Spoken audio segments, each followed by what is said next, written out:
I'll never forget the night they laughed at me. Not laughter filled with love or warmth, but sharp laughter, like glass breaking, and every shard seemed aimed straight at me. But before I tell you what happened, let me introduce myself properly. My name is Edith Grant. I'm 74 years old, and this is my story. I want to take a moment before we begin. Tell me, where are you watching from? I'd love to know. Sometimes we feel alone in our struggles, but stories like these remind us that we're not. Now, let me take you back to the night my family mocked my cane and whispered I wouldn't last the year. That was the moment everything changed. I never thought the sound of laughter would cut me so deeply. Not the warm kind, not the sort that used to fill this very dining room when my husband was alive and the children were small. No, this laughter was sharp, mean-spirited, and aimed squarely at me. My own flesh and blood sat there with plates of food I had prepared, clinking glasses and whispering behind their napkins as though I couldn't hear. But I did hear.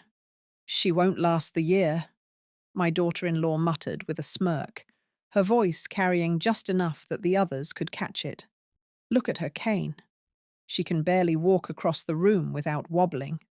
The words stung, but what burned more was the sound of my son chuckling at her side. "Don't worry, the house will be ours soon enough," he replied, as if it were the most natural thing in the world to measure my worth in bricks and wood. I gripped my cane under the table, my knuckles turning white. That cane had become a steady companion these past few years, after a fall that left my hip weaker than before. It was supposed to help me keep my balance, not become the punchline of my family's cruel jokes.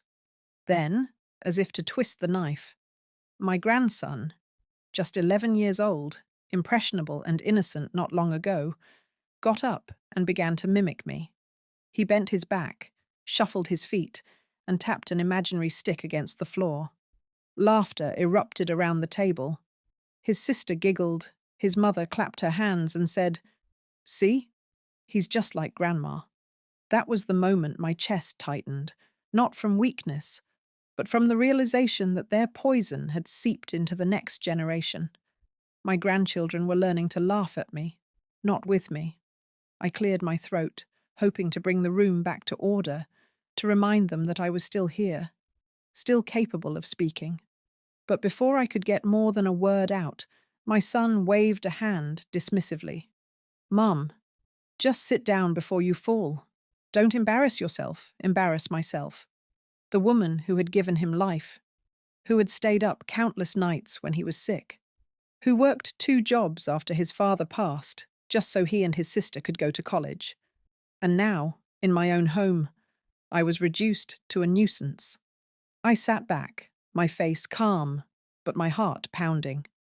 I said nothing, but inside, something hardened.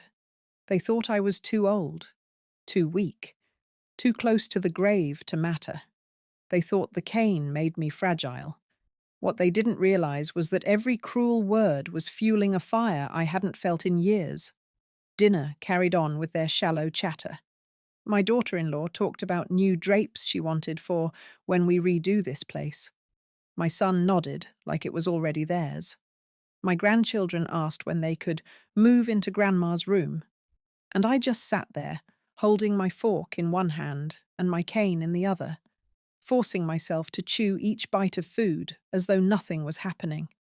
But in my mind, I was already elsewhere, planning, calculating, remembering every sacrifice I had made for the very people who now mocked me. I thought of my husband. God rest his soul. He had always said I was stronger than I knew, that I had a steel backbone hidden beneath soft words and kind hands. "Don't let them treat you like you're already gone," he once told me, back when I worried about being a burden. Those words echoed in me that night. The truth was, they were already writing me off as if I were dead and buried. But I wasn't done yet, not by a long shot. When the plates were cleared and the laughter shifted into clinking glasses of wine, I quietly excused myself. No one noticed. No one asked if I needed help. I climbed the stairs slowly, each step aching, each step reminding me of the body that had grown older but not defeated. In my room, I sat on the edge of the bed, staring at the cane leaning against the nightstand. They saw it as a symbol of weakness, but to me, that cane was something else. Survival. Proof that I had stumbled, but not fallen. And as I sat there in the silence of my room, hearing their muffled laughter downstairs, I whispered to myself, "They think I won't last the year. Let's see how they manage when I'm still here." And the house isn't. I didn't know every step of the plan yet, but I knew this much. I would not let their cruelty be the last word in my life. They had mocked me, underestimated me, and stripped me of dignity at that table. They thought they were preparing to inherit. What they didn't realize was that I had just inherited a new kind of strength, and I was about to use it. The house was quiet the next morning, at least for a while. I was in the kitchen, slowly pouring myself a cup of tea, when I caught voices drifting in from the living room. I thought the children had left already, but then I recognized the tone. Low, hurried, conspiratorial. I set my cup down and stood perfectly still, careful not to let the cane tap against the tiles. "Once she's gone, we'll knock out the wall and open up the space," my son was saying. His voice carried with excitement, the way it used to when he talked about new jobs or vacations. But now, it was about my house. The kitchen's dated anyway, and Melissa wants a walk-in pantry. "We'll finally make it ours. As soon as she's gone," he said. "Not when Mom decides to move, not if she chooses something smaller. Gone." Melissa's voice came next, smooth as silk and twice as cutting. "She's stubborn, but one fall and we'll have the papers ready. It's just a matter of time. Nursing homes are safer for someone like her anyway." I gripped the edge of the counter so hard my hand shook. They weren't just waiting. They were planning, counting down. Speaking of my life as if it were already over. My house as if it were theirs. For a moment, I felt my knees weaken. Then something snapped inside me. I stepped out into the hallway, leaning heavily on my cane, and let my voice cut through their scheming. "So this is what I am to you?" I asked, my tone steady, though my chest burned. "A deed waiting to be signed? A house you can't wait to gut and repaint?" They froze. My son's eyes widened. Caught. Melissa recovered first, crossing her arms and tilting her head. "Mum, you shouldn't be sneaking around. You'll hurt yourself. Don't twist this," I snapped, my voice sharper than they'd heard in years. I heard every word. I may walk with a cane, but I'm not deaf. I'm not blind, and I'm certainly not gone. My son tried to soften it with that fake calm he always used when he thought I was being overly emotional. "Mum, you're misinterpreting. We're just being realistic. You can't take the house with you. It's too much for you to handle. We're trying to make sure everything's ready." "Ready?" I barked. "You're ready for me to die. That's what you mean." The silence that followed was louder than any laughter from the night before. My cane tapped once against the hardwood floor, deliberate, echoing. Melissa gave a cold laugh, shaking her head. "You always overreact. We're only trying to make the best of things. Honestly, it's selfish, clinging to a house you can't manage when it could finally be put to good use." That word, selfish, nearly made me laugh. Me, the woman who had given them everything, who kept a roof over their heads, who paid tuition, who skipped meals some nights so they never went without. I looked straight at my son. "Tell me," I said, my voice dropping low. "Do you remember the nights I sat up when you had a fever, whispering prayers over your bed? Do you remember how I worked double shifts so you could graduate without debt? Do you remember who sacrificed so you could have this life?" He shifted uncomfortably, eyes dropping to the floor. But Melissa didn't flinch. "The past is the past. You can't keep using it as leverage. Everyone moves on eventually. Eventually, I repeated, letting the word hang. Yes, everyone does, but I'm not gone yet. And as long as I'm breathing, you'd better remember whose name is on that deed. For the first time, I saw a flash of anger in my son's eyes. Not guilt, not shame, but anger that I had reminded him of the truth. His jaw tightened. You can't keep this up forever, Mom. We'll figure it out. Try me, I said, cane tapping once more as I turned back toward the kitchen. Go on. Try me. I didn't wait for their reply. I let the silence sit heavy behind me, like dust settling after a storm. My tea had gone cold, but I didn't care. Something inside me had shifted. That night, lying in bed, I stared at the ceiling and thought about my husband again. He would have been furious to see how his son spoke to me. He would have told me not to take it lying down. And I realized I couldn't. I wasn't going to beg for respect. I wasn't going to hope they came to their senses. I was going to take control in a way they never saw coming. If they thought I was too weak to fight back, they were about to learn just how wrong they were. The next morning, I didn't linger over breakfast. I didn't wait for the house to be filled with whispers or smirks. I dressed in my best coat, the one my husband always said made me look like I meant business. And I left before anyone could stop me. My cane clicked steadily against the pavement as I walked to the bus stop, each tap fueling my resolve. I wasn't going to crumble. I was going to fight. And I knew exactly where to begin. Samuel Price had been our family lawyer for over 30 years. He was there when my husband and I bought the house, when we wrote our first will, even when we set up a trust for the children's education. He'd seen me through grief, paperwork, and endless signatures. He knew my history, and he knew my strength. When I walked into his office, he looked up from behind his desk and smiled warmly. "Edith," he said, standing to greet me. "It's been too long. What brings you in today?" I sat down, leaning my cane against the chair.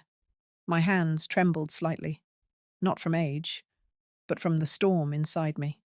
"Samuel, I need to change everything," I said, my voice firm. "The will, the house, the future. All of it." His eyebrows rose. "Everything? Everything." I told him about the dinner table, about the laughter, about the whispers I'd overheard. My son speaking of renovations, Melissa planning my funeral in everything but words. I could see Samuel's jaw tighten as he listened, his pen tapping softly against his legal pad.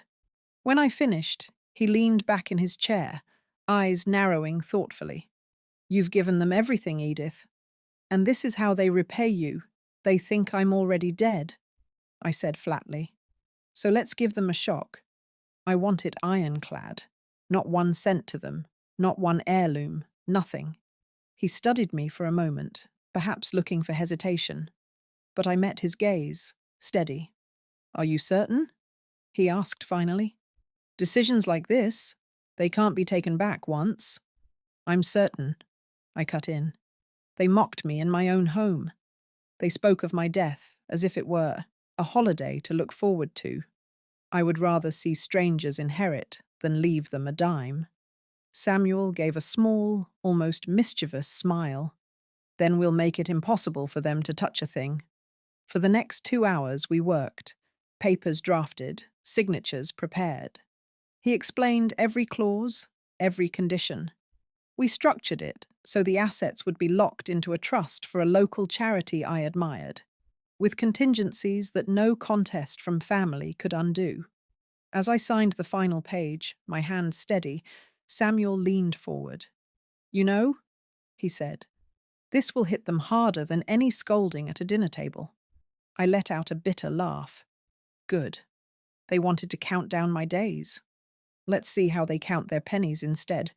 But I wasn't finished. "What about the house?" I asked.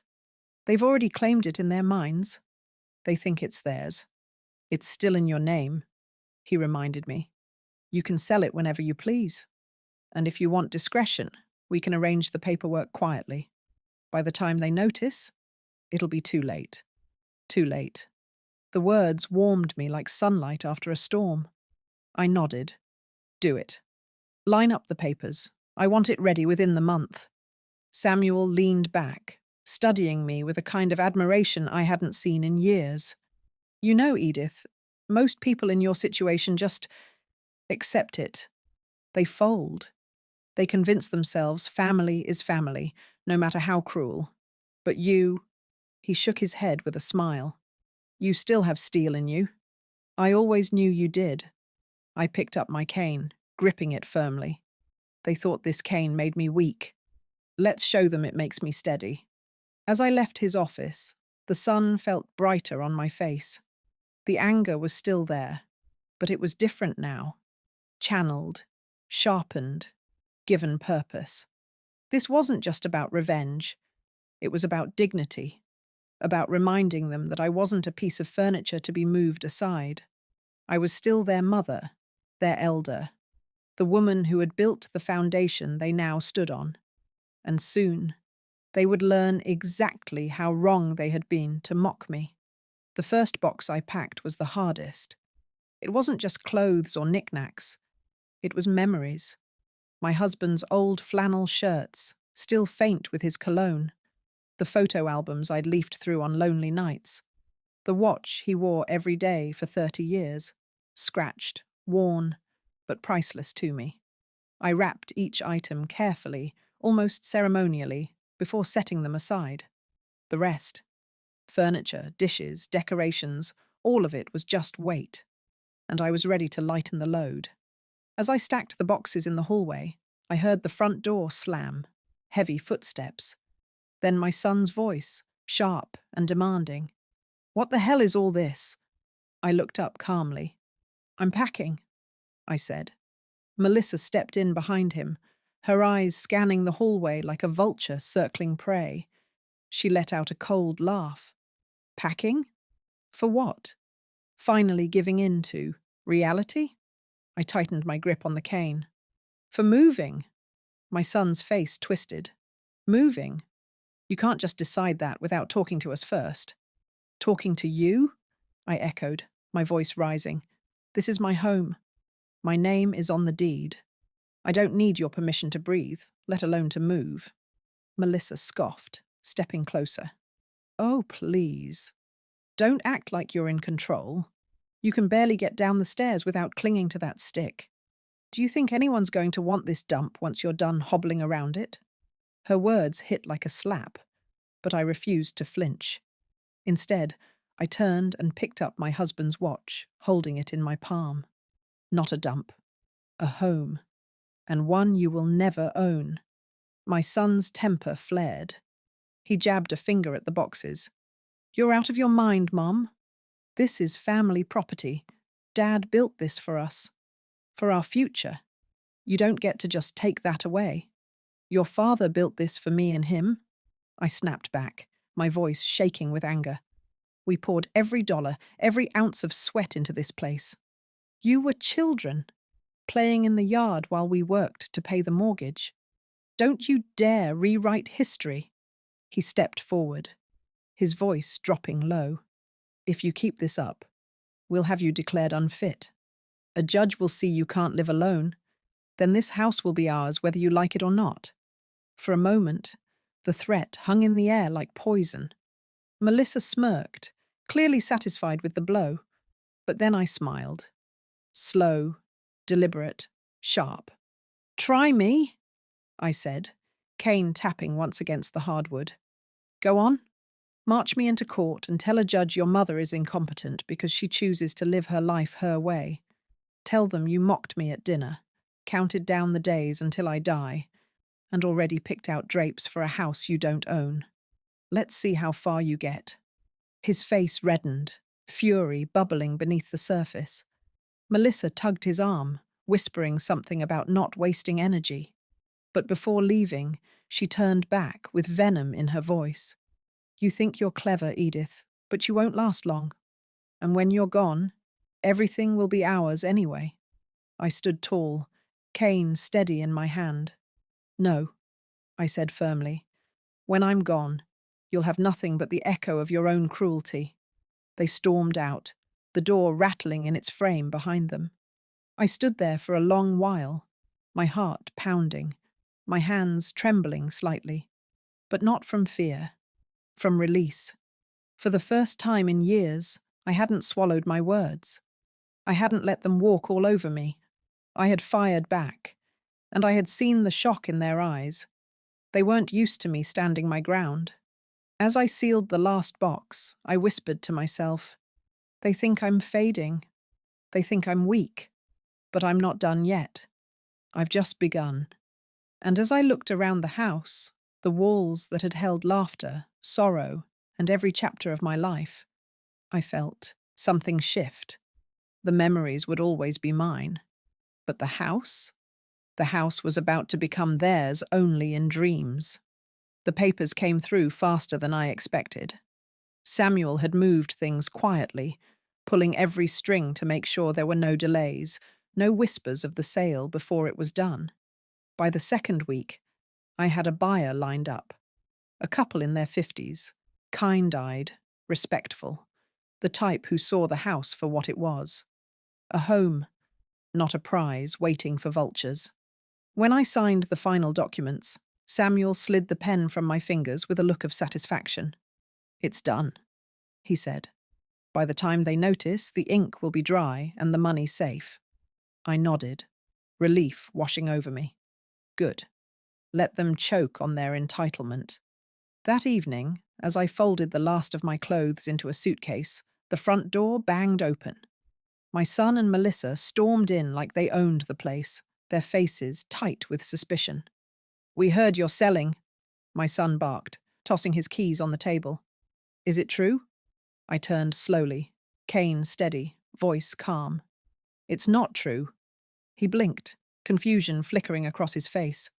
I let the silence sit a beat before adding, "It's not true, because it's already done. The house is sold." Melissa gasped, colour draining from her cheeks. You can't do that. This is ours. You can't just sell it out from under us." "Ours?"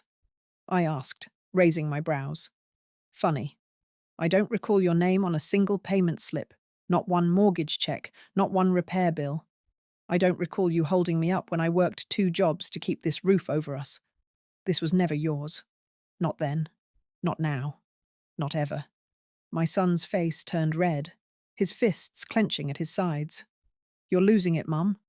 This is insanity. You need help." "Help?" I snapped, stepping forward until the tip of my cane tapped against the hardwood between us. No. What I needed was respect. And instead, I got laughter. I got whispers. I got my own children circling me like wolves waiting for the old one to fall. Melissa's voice sharpened. "You'll regret this. Who's going to take care of you when you're all alone in some tiny apartment? When you fall and no one's there to pick you up?" I leaned on the cane and looked her dead in the eye.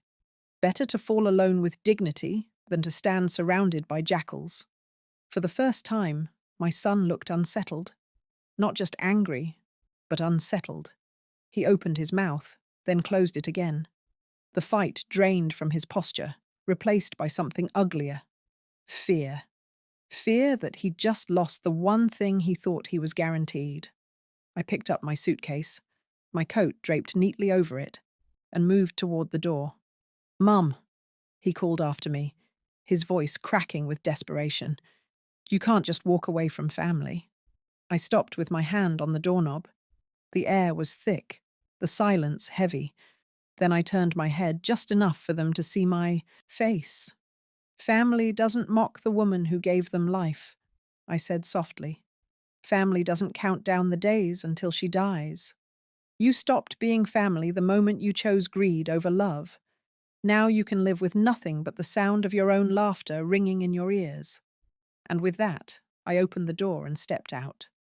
The night air was cool, crisp, and for the first time in years, I felt free. The house that had been both a treasure and a burden was no longer mine, and neither were the chains my children tried to wrap around me. I didn't leave a forwarding address. I didn't leave explanations. On the kitchen table, I placed a single folded note. "Don't wait for me." I've gone to live. As I walked down the street, cane tapping a steady rhythm, I felt lighter than I had in decades. The street lamps glowed above me, guiding me forward, and each step carried me further away from their cruelty. I wasn't running from them.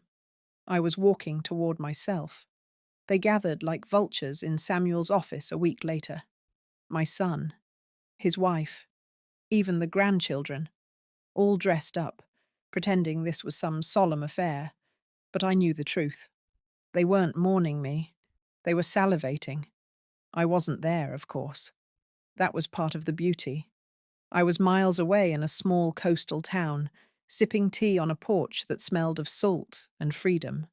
But Samuel had promised me he'd read my words exactly as I'd written them, and I trusted him. He later described the scene to me in vivid detail. My son leaned back in his chair, arms folded with the smug confidence of a man certain he was about to inherit. Melissa sat forward, eyes sharp, already mentally redecorating her house.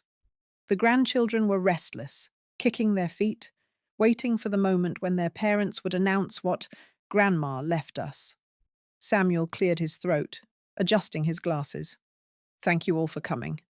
I'll get straight to the point. Mrs. Grant has finalized her estate plan. Melissa leaned in, her lips twitching upward. The house, Samuel continued, has been sold. Silence. For a moment, no one moved. Then Melissa's voice cracked like glass. Sold? What do you mean sold? It means, Samuel said evenly, that it is no longer part of this estate. It has been legally transferred to new owners. The proceeds have been placed into a private trust. None of you are beneficiaries. The room erupted. My son shot up from his chair, fists slamming onto the desk. That's impossible. She can't do that without telling us. She could, Samuel replied calmly, and she did. Melissa's face flushed crimson. This is fraud. We'll contest it. We'll drag this through court until we get what's ours. Samuel slid a thick folder across the desk. You're welcome to try.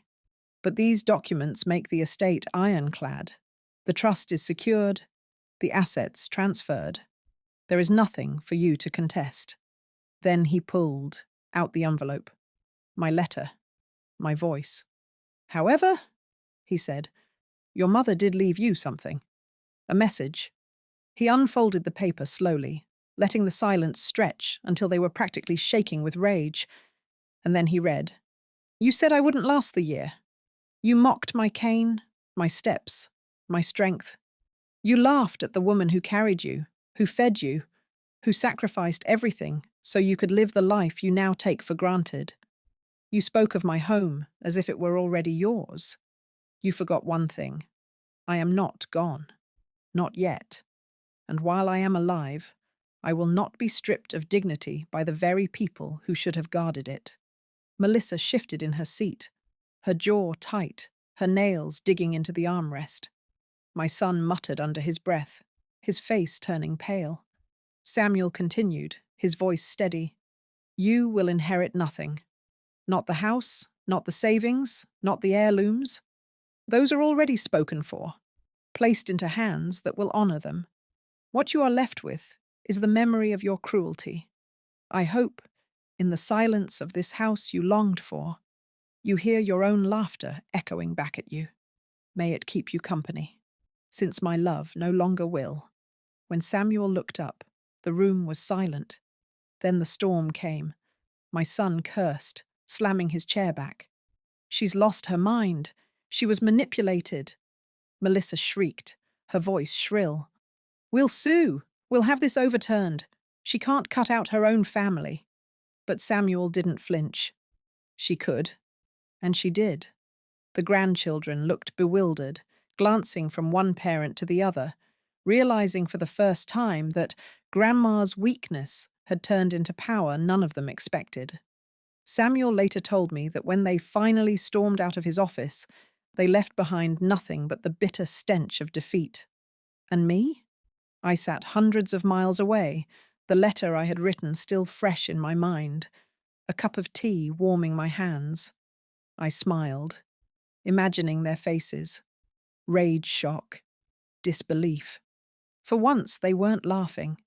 The morning after Samuel read my letter, I sat on the porch of my new cottage, listening to the gulls wheel over the sea. The air smelled of salt and freedom, and for the first time in years, I felt like I could breathe. The house I'd left behind was no longer mine, but that was the point. I wasn't chained to walls where whispers of greed echoed louder than love.